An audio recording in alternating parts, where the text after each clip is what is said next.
नारायण। नारायण। आज बात करते हैं महाभारत की। महाभारत क्या है? क्या वो एक परिवार में दो भाइयों के बेटों की लड़ाई है? क्या महाभारत 5000 साल पहले खत्म हो गई थी? महाभारत का आध्यात्मिक अर्थ क्या है?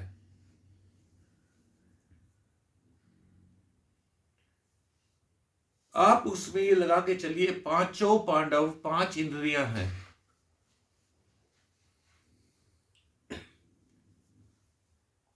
छठी इंद्री है अहंकार। मन, चित्त और अहंकार 3 कहे गए, तो छठी इंद्रिय अहंकार। 100 विकार कहे जाते हैं, 100 ही कौरव है।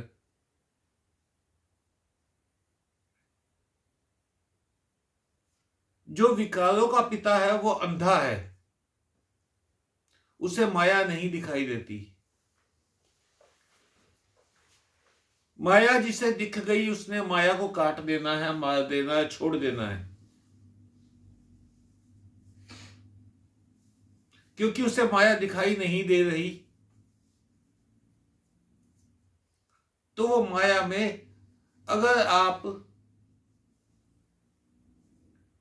अंधेरे में डूबे हुए तो आपको अंधेरा चारों तरफ दिखाई देगा, पर आप रोशनी को समझ नहीं पाओगे। ऐसे ही माया के अंदर डूबा हुआ व्यक्ति है, वो माया को समझ नहीं पाता। जब आप माया से ऊपर उठ जाते हो तो आपको दिखाई देता है। वो सिर तक माया में डूबा हुआ है धृतराष्ट्र।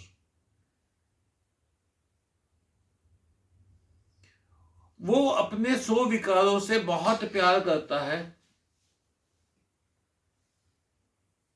वो चाहता है कि विकारों का ही साम्राज्य रहे।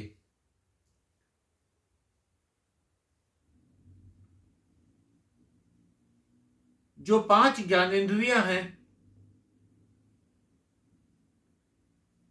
पांचों ज्ञानेंद्रियां माया से छूटने की कोशिश करती रहती हैं। माया से छूटेंगी कब? जब भगवान कृष्ण उनके सारथी बन के आएंगे।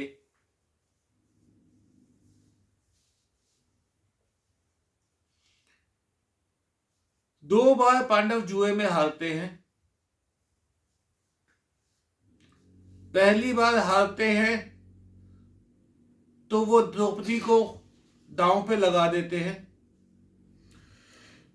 दूसरी बार हारते हैं तो 12 साल का वनवास और 1 साल का ज्ञातवास मिलता है।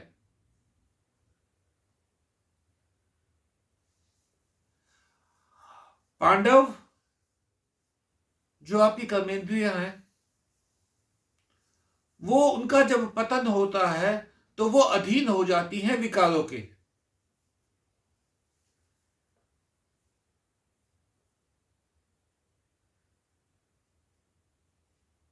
अगर वो भगवान का साथ पकड़े रखती है कर्मेंद्रियां, तो वो माया पे विजय पाती हैं।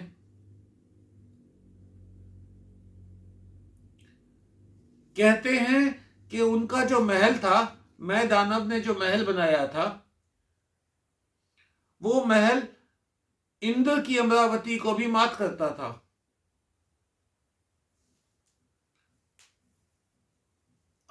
तो क्या हुआ? स्वर्ग मिल गया उनको। भगवान के साथ रहे तो स्वर्ग मिल गया।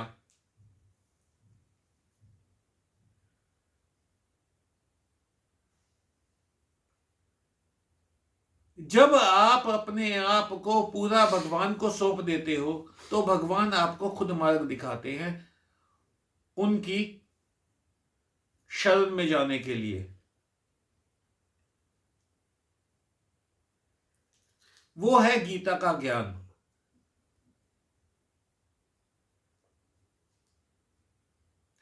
महाभारत में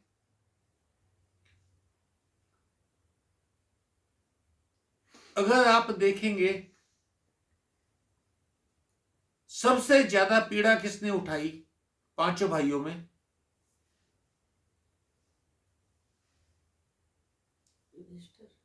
भीम ने। भीम को पहले जहर दिया गया, जहर देके उसे पानी में फेंक दिया गया, तो नीचे वो उसके जो नानके थे वो नागलोक थे, तो उन्होंने उसको वो घड़े दिए जिससे उसमें हजारों हाथियों का बल आया था।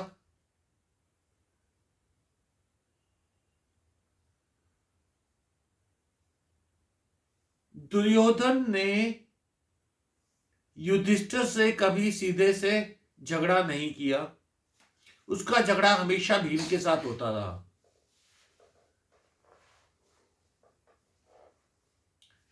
कर्ण का झगड़ा, अहंकार का झगड़ा अर्जुन के साथ होता रहा। अहंकार जो भगवान का भक्त है उसको अपने वश में करने की कोशिश करता रहता है। आप अगर सारे इसको अध्यात्म के रूप में देखेंगे तो आपको समझ आ जाएगा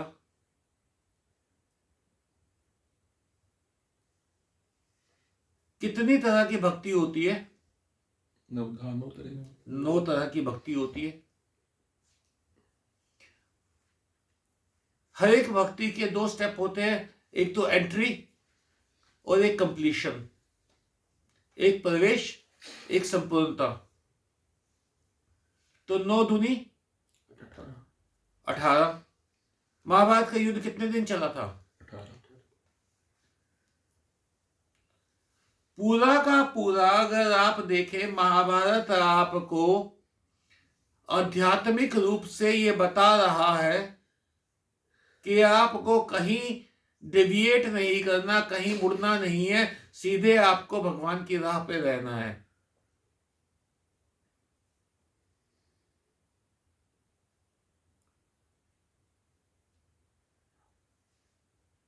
हम क्योंकि जब कहानी पढ़ते हैं तो हमें लगता है पूरे भारत में कौरवों का राज था या हस्तिनापुर सबसे बड़ा राज्य था। ऐसा कुछ नहीं है। उत्तर कौशल, दक्षिण कौशल, उत्कल,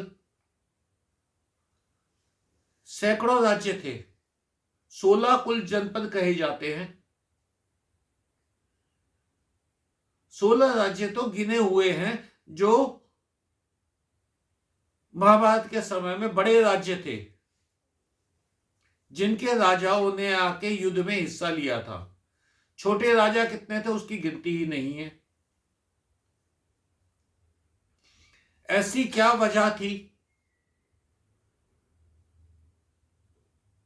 कि सारे राजा आ गए मरने के लिए? कभी सोच के देखिएगा उनकी क्या मजबूरी थी। मेरी किसी से लड़ाई है, जिंदगी मौत की लड़ाई है, सारे के सारे जो लोग आके लगेंगे उसमें वो या तो मुझे बहुत चाहने वाले होंगे या मेरे शत्रु से बेहद नफरत करने वाले लोग होंगे, तभी मेरे साथ आके लगेंगे।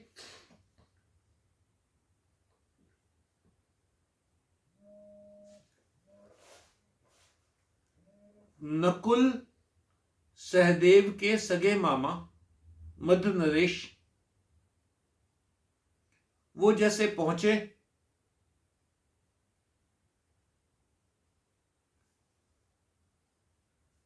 तो रास्ते में एक जगह शिविर लगा हुआ था, उन्होंने वहां पे खाना खा लिया।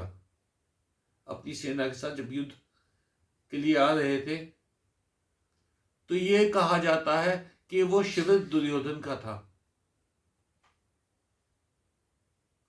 उन्होंने दुर्योधन का नमक खा लिया, इसलिए उनको मजबूरी हो गई कि वो दुर्योधन की तरफ से लड़े। कहीं लिखा हुआ है कि ये उसकी दुर्योधन की चाल थी। अब उन्हें क्या, मध्य नरेश को क्या रोल दिया गया मालूम है आपको? मध्य नरेश को कर्ण का सारथी बनाया गया।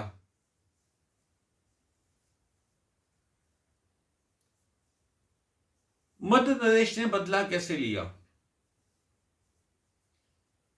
जब भी युद्ध चल रहा था तो वो अपने भांजे अर्जुन की तारीफें करते रहते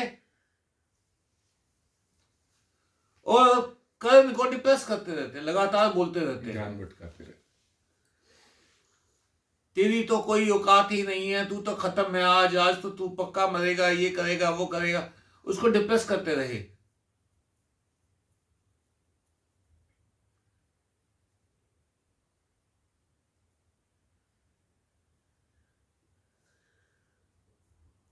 एक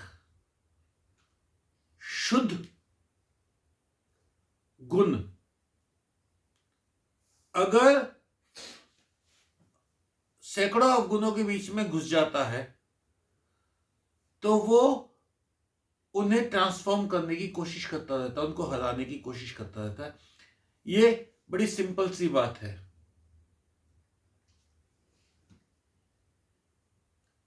जीवनोपरांत पुस्तक के अंदर आपने कहानी में पढ़ा होगा, सिर्फ एक ही गुण काफी होता है। 4 गुण है, सेवा है, भक्ति है, पूर्ति है और नम्रता है। 4 गुण है। चारों में से एक भी गुण आप में संपूर्णता में है तो आपके मोक्ष को कोई नहीं रोक सकता।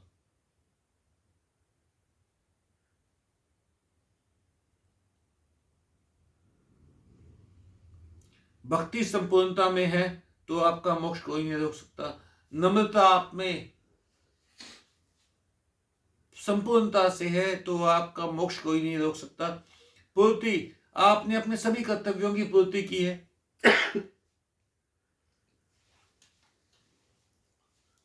और सेवा,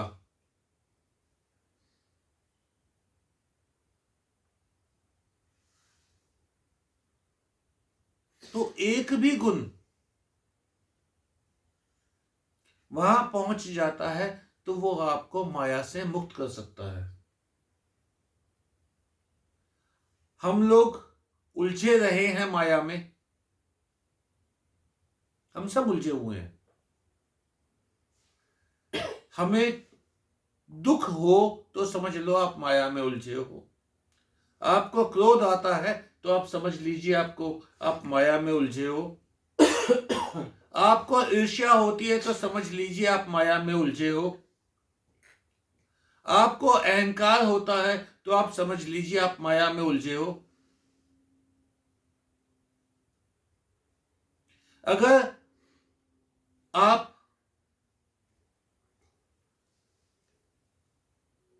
नेगेटिव हो, आपको किसी में अच्छाई दिखती ही नहीं है,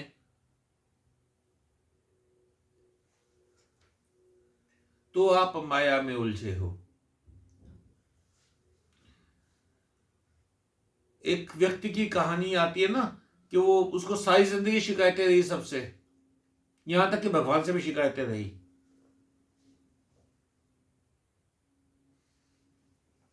एक बार एक सेठ जी थे, बेहिसाब धन, बेहिसाब धन। तो नारद मुनि वहां उनके पास आए तो बोले, कहते महाराज आज यहां कैसे? तो कहते कुछ नहीं, मैं नारायण के पास जा रहा था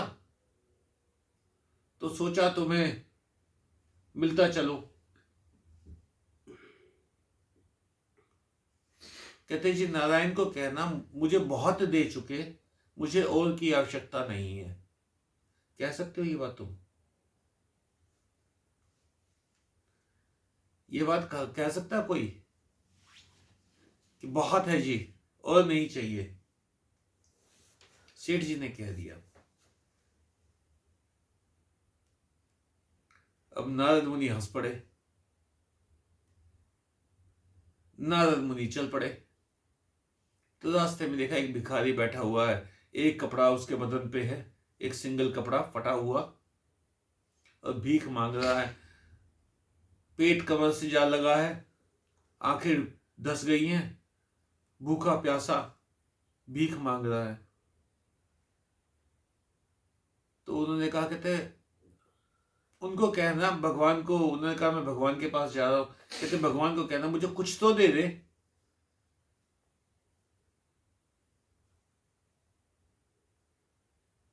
नारद मुनि बोले ठीक है मैं कह दूंगा। नारद मुनि गए नारायण के पास। नारायण के पास जाकर उन्होंने कहा, कहते सेठ जी ने कहा है कि उनको और नहीं चाहिए।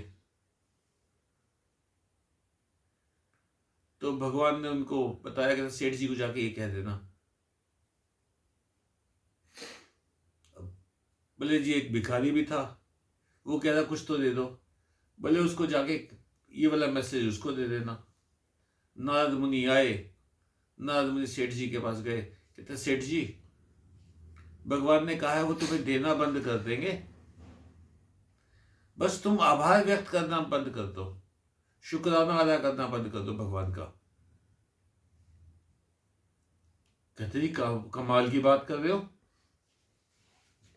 इतना सब कुछ दे दिया, स्वस्थ शरीर दे रखा है, शहर में लोग मुझे जानते पहचानते हैं, बच्चे मेरे अच्छे चल रहे हैं, व्यापार बढ़िया चल रहा है, मैं शुक्राना कैसे अदा ना करूं, मैं आभार कैसे व्यक्त ना करूं।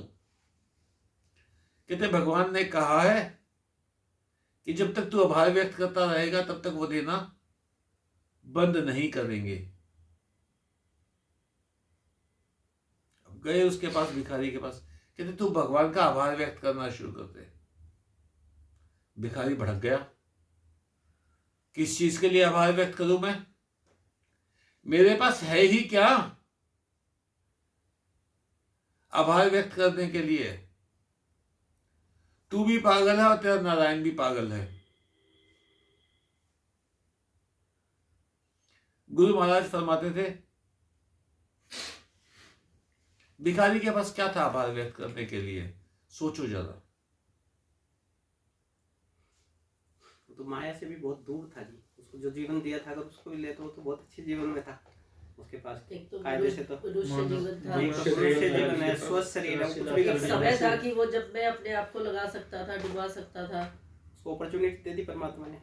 नहीं, आभार किस चीज के लिए व्यक्त करता भगवान का, भाई मेरे कर्म कट रहे हैं, जीवन दे रखा है, मेरे कर्म कट रहे हैं इतनी आसानी से मेरे। अरे एक कपड़ा तो है मेरे पास, मेरी लज्जा ढकने के लिए, खाना खाने के लिए भूख तो है, सोने के लिए नींद तो है।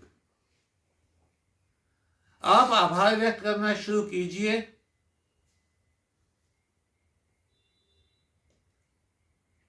नारायण खुद कृपा शुरू कर देंगे, और जिस दिन नारायण की कृपा हुई उस दिन माया अपने आप कट जानी है।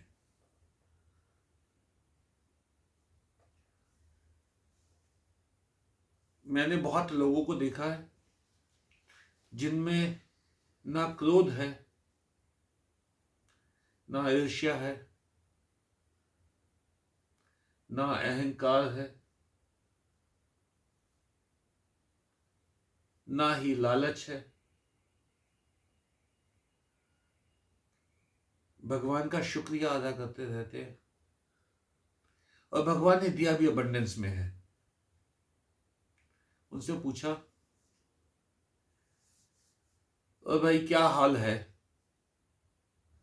कहते पूरे दिन में 4 रोटी खाता हूं जी, और भगवान 4 चुपड़ी देता है, घी लगी हुई देता 4 रोटी।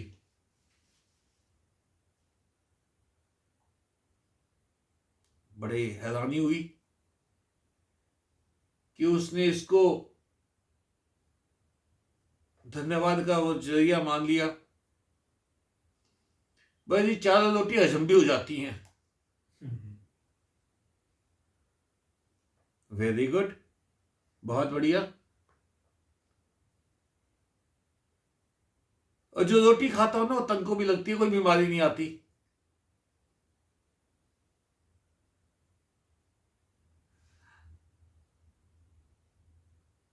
तो तो आज मैं आपको एक सूत्र दे रहा हूं, माया का काट करने के लिए प्रभु का आभार व्यक्त करना शुरू कर दीजिए, पॉजिटिव देखना शुरू कीजिए। आपके पास पॉजिटिव क्या क्या है?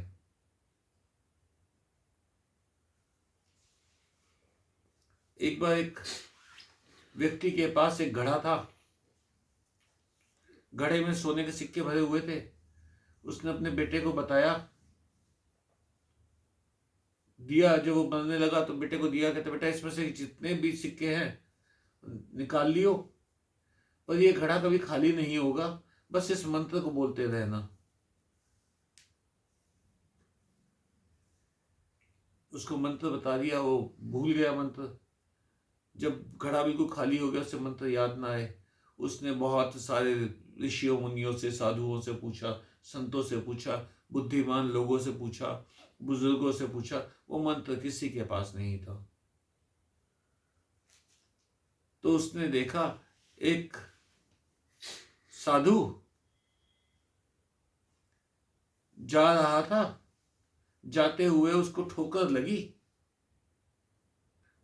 सामने पत्थर पड़े थे। पहले ये सड़कें तो होती नहीं थी, पत्थर पड़े हुए थे। वो साधु गिरने लगा तो उस गिरते हुए साधु ने करवट ली गई उससे, और पत्थर से हटके उसका सिर, जो पीछे वाला हिस्सा था, वो कांटों वाली झाड़ी में लगा। कांटे चुभ गए, उसने झाड़ी से छुड़वाए अपने। छुड़वाने के बोला, भगवान तेरा शुक्र है, तूने सिर्फ फूटने से बचा लिया, सिर्फ ब्लीडिंग करके छोड़ दिया। उसने कहा शुक्र है तेरा। वो युवक देख रहा था, उसे याद आ गया मंत्र।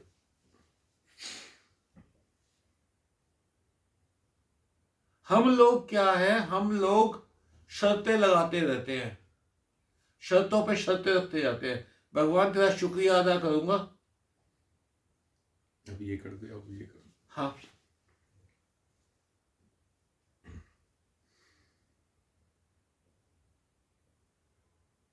पूरा दिन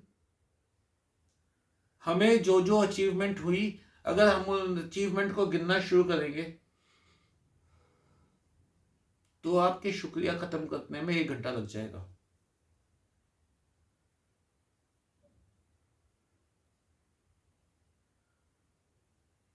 आज खाना बड़ा टेस्टी बना हुआ था। जो भी काम करो तो भी शुक्रिया कर दो। सबके साथ पानी पिया शुक्रिया दिया, खाना खाया।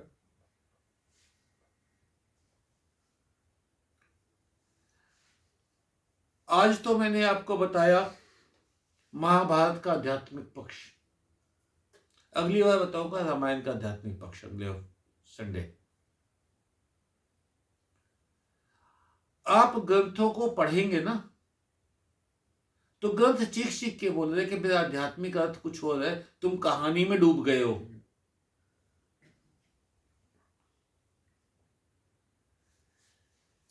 कोई प्रश्न?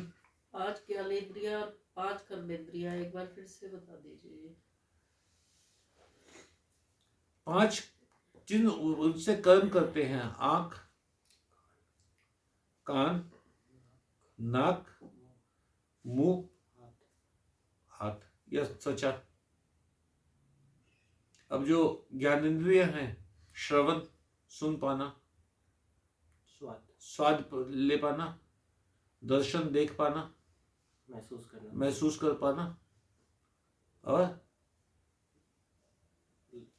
मतलब सेंसेस और सेंस ऑर्गन्स, हाँ, ये है। हाँ हाँ हाँ, ओके, गुरुजी, काम जब आप अपने ड्यूटी पे है, मतलब कर्म करते हो, उस समय में राग पैदा होना, मतलब गुस्सा आना, और ये भी एहसास होना, मतलब मन के पीछे कि ये चीज भाव आना कि नहीं ये ठीक नहीं है, मतलब ये आ जाना, बट लेकिन ये जरूरत है, तो क्या वो भी अपराध बोध है? ये ऐसा है। हमें क्रोध क्यों आता है? एक मोटी सी बात समझ लीजिए। क्रोध हमें तब आता है जब सामने वाला हमारे हिसाब से नहीं चलता। आपके किसी सबॉर्डिनेट ने फाइल में वो सब काम नहीं किया जैसा आप चाहते थे, तो आपको क्रोध आएगा। आपके सीनियर ऑफिसर ने वैसे काम नहीं किया, वैसे आपको अप्रिशिएट नहीं किया, वैसे आपकी वो नहीं की जैसे उसे करना चाहिए, आपके हिसाब से करना चाहिए, तो क्रोध आता है। हम बेसिक बात है क्या है, सास और बहू का झगड़ा क्यों है? सास चाहती है बहू उसके हिसाब से चले, बहू चाहती है सास के हिसाब से चले, सास उसके हिसाब से चले। लेकिन लेकिन जाड़ प्रमाणी अब तो बस हो गया। बंद हो गया तभी तो ड्यूटी